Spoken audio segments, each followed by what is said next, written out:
Guys, I really don't know what has just happened. Something really crazy and bizarre. I've just made a post go absolutely viral, completely by accident. And it wasn't even a video that I posted on my YouTube channel.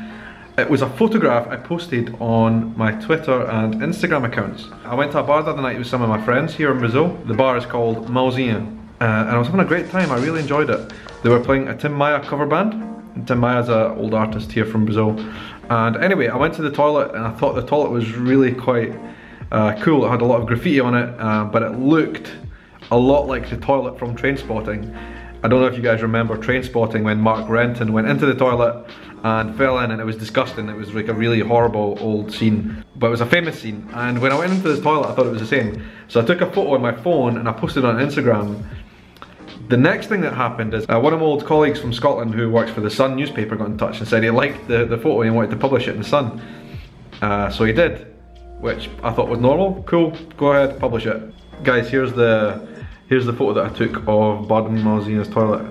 And if you can imagine, that looks quite a lot like the Trainspotting toilet, doesn't it? What do you think? It's a cool photo. Anyway, that was the one I posted on Instagram, and that is the one that just went absolutely nuts. So as I say, my friend from the Sun wrote about it, but then Gazeta Online, Gazeta is Vitoria, the city I'm in, is the news network that is probably most popular from Vitoria. Gazeta wrote a story about it and published it online, saying that some foreign journalist came here and took a photo of a really dirty toilet. That's when things started to go really viral because people here thought it was hilarious. Honestly guys, I was just making one little joke on Twitter and Instagram and I had no idea that this whole thing was going to blow up. Look, I'm going to show you some of the places where it ended up. Guys, check it out. This is Gazeta Online's Facebook page. There's a post. 473 shares, 1.3k likes. That is a viral post. It just went absolutely nuts. People were making all sorts of comments on this post on their Facebook page. It was pretty funny, if I'm honest. Like, I just was not expecting this kind of reaction. And a lot of people here in Brazil thought it was funny too, so that is good. I just hope that I haven't upset anyone because it really was not my intention. It was just a simple photograph that I posted online. That was it.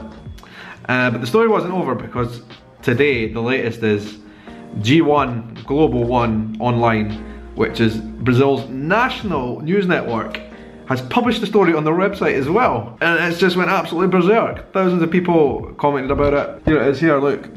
G1, G1.com, there's a story all about it, all about me. The photo that was comparing it to. Seriously guys, I just really was not expecting this. This is absolutely nuts. I can't believe what happened. So basically it was published in the Sun newspaper in the UK, it's published in Gazeta here in Vitoria, and it was published in G1 online as well. Wow, what a weekend. Now, the guy who owns Baden Mãozinha, he has his own Facebook page. I was kind of worried that the guy might be upset or something, so I went into his Facebook page, look. Baden Mãozinha, there it is there. And he's posted it, and he seems to be laughing about the fact that his pub has been published all over the internet and in Europe. So if Mãozinha looks at this post, I didn't mean any offence whatsoever. I really like Baden Mãozinha, it's a cool place to go. And hopefully I am not banned from going there. Wow. Anyway, on to the next point. I'm going to do a bit of a question and answer now because you guys have sent lots of questions about Brazil specifically and I need to answer them. Beatrice asks, Shaun, are you going to make a part of your channel with any tips in English? Now, I have thought about that, but the thing is, I don't want to put too much Portuguese on this channel. And the reason is because I've got a lot of people who watch this channel from around the world, Brazil as well as other places, the UK and Europe and America, and these guys don't speak Portuguese, so I don't want to alienate anybody by posting languages that people are not really going to understand. I guess one thing is I have thought about making another channel which I'll try and do a little bit of Portuguese. The thing is my Portuguese is not great, I will admit to that. I'm still thinking about it and I might well make another channel with some Portuguese which will include tips on how to pronounce certain words in English. If you think that's a good idea, keep on commenting and let me know, give me some encouragement because I really am thinking about it but I'm not 100% sure yet. On that same topic, Shaun John, another user on YouTube, asked me, are you learning Portuguese and do you plan to speak some more in the future? Well, yeah, I have been learning Portuguese. The thing is, the first time I came to Brazil was about 10 years ago and that's the first time I got exposed to Portuguese and I started to pick it up a little bit then. And I've been married to a Brazilian for 6 years now So over the 6 years, naturally I've started to pick it up. And over those 6 years I've been in Brazil quite a lot of the time. And through that time, just speaking with friends, watching TV, all that kind of stuff, I kind of pick up the language a little bit. I've also done some lessons. I did some classes in London in Portuguese, and I also did some classes here in Brazil as well. I'm not gonna lie, it's been a long process and I am nowhere near there yet, despite the fact that I've had quite a lot of experience here in Brazil. And I got a really good set of questions. Now he's asked, right, a couple of questions. Cost of living, what are the costs of a typical week grocery shop in Brazil? Oh, that's a tricky one. It could vary, depends on what you eat, but how much do we spend every week on food? 200 reais.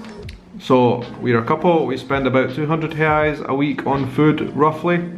I think that very much depends on which state you live in. Although it should be said, we don't cook that much at home. We probably should cook more at home, which would save some money. We eat out quite a lot. But yeah, about 200 reais. Second question, what vaccinations have you had before going to Brazil? Now, to be honest with you, vaccinations to come to Brazil are not really necessary. Before I came though, I did get the yellow fever jag. But yellow fever almost doesn't exist in Brazil. I mean, yes, it does exist in the Amazon rainforest, but unlikely you're gonna go there and unlikely you're gonna get bit by a mosquito with yellow fever. You might want to speak to your doctor about yellow fever vaccination, but even then, it's a long shot. Just to come to Brazil, to any of the major cities, there's no real vaccinations you need. To be honest, the diseases you can get from mosquitoes like dengue fever or Zika, there is no vaccination. Third question, how much Portuguese did you speak when you first moved to Brazil? And did you get by speaking English when you first arrived? Well, that's a really great question, Matthew, because as I've just explained in my previous answer, I speak a little bit of Portuguese now, quite a lot actually, but it's taken a long time. But when I first came to Brazil, the very first time, I spoke absolutely nothing of Portuguese. I didn't know anything about the language and I really struggled to communicate. Now, luckily, I was in a place here in Vitoria where a lot of my friends spoke really good English, so they helped me out a lot. But the problem is, if you come to Brazil and you don't know anyone and you need to do things when you come here, like bank stuff, even simple things like using a taxi, if you don't have any Portuguese, it can be difficult. That is a problem here, I must admit. For people who don't speak any Portuguese whatsoever, tourists and whatever, Brazil can be quite an intimidating and scary place because really, yeah, a lot of you guys who are watching know English really well and can speak.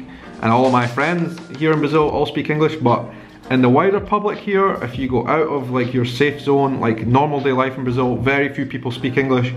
And for people who don't know any Portuguese, it can be troublesome. Matthew, what I would suggest that you do is you befriend some Brazilians who know English before you go. Try and get friendly with some people who might be able to help you out. People from Brazil are very open and friendly and they will help you if they can. Without any Portuguese at all, Brazil is a tough place, and I found that out the hard way when I came. But as I say, luckily my friends here all knew English pretty well and they helped me. Pedro Batista asked me, which Brazilian stereotypes do you think are accurate? That's a really good question, but I need to be very careful how I answer it because it could get me into all kinds of trouble. Not least with you guys, but also because my wife is sitting just over there and she might kill me if I say anything that's not right. What's a Brazilian stereotype?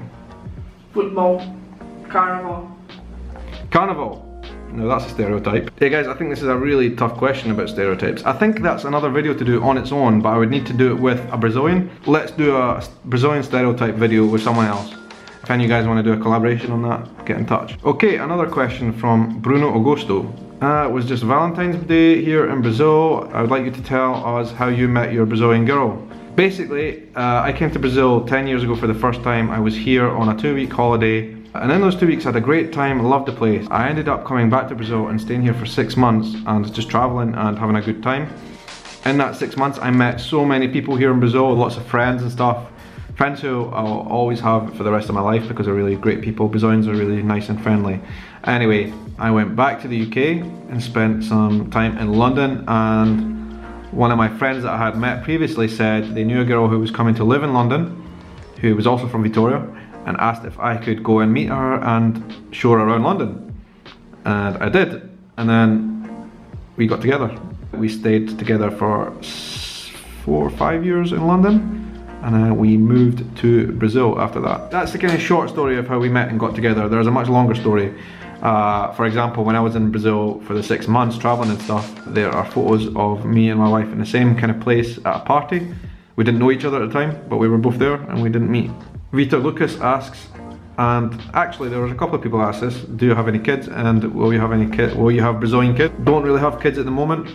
but maybe in the future. Someone called Jojo asks, what are the biggest culture shocks you experienced when you moved to Brazil? That is another really great question and tough to answer. Yes, I mean there's quite a lot of small things that are really different between people here and people in Europe, for example. But they're all small things that you can adjust to over time. For example, people here are really close with friends and family, which is a really great thing and easy to adjust to. I guess you could class the language as a culture shock, because the language is something that's really difficult to get on with. Things are very bureaucratic here. Whenever you want to do anything like paperwork that you need to do, basically the boring stuff that you need to get on with, they're very, very difficult here. I think the levels of service and customer service, for example, you're used to it in the shops or wherever you go, for example in Europe, is way higher than you're used to here. People are used to quite low levels of customer service here across the board, you know, it's with everything that you need to buy and purchase and use here. And that's quite difficult to get used to. To be honest, culture shock is something that's very difficult for foreigners when they're coming to a place like Brazil to get used to, and especially if they have to live here. And let me tell you, I've been through some ups and downs here, despite the fact that I absolutely love Brazil. You know, it's not the easiest place in the world to get used to if you are not from here. That's just an honest fact. But that doesn't mean it's a bad place, it's just different. Joel Nichols asked me if I've ever been to the northern cities in Brazil. I've not really been to many of the northern cities. I've been to Manaus, and I've actually recently done a vlog series about my trip to Manaus, which I will link up above now. But I've never been to the northeastern cities along the coast like Fortaleza, Recife, and I would love to go to these places one day. As soon as I get the chance, I'm going to go there. I've just not had the chance yet. The user called Football Capixaba TV asks me, do I support any Brazilian football teams? Ooh, now there's a question that could be quite controversial. I don't want to upset anyone. And Vitoria, most of the people I know, most of my friends and family as well, including my father-in-law, are Flamengo supporters. I have tended to follow Flamengo for that reason alone, because all the times I've been asked to go out and watch the games, I'm going to watch Flamengo. I really love Brazilian football, I think it's really cool. Oh, and then as far as football here in Espírito Santo goes, I have always watched Tupi, which is a team in the 3rd division of Espírito Santo State. I go there because I've got a lot of friends who kind of organise the fan club and go along to all the games, and it's really good fun actually. I've been there quite a few times. That's about all the questions I can see related to Brazil. Let's keep that conversation going. If you want to know more about my life in Brazil, just ask anything you want and I'll do my best to answer it. And Mãozinha, the guy who owns Bar Mãozinha, I hope we're still friends. I hope I am not banned. Take it easy, have a good night, and I will see you guys really soon.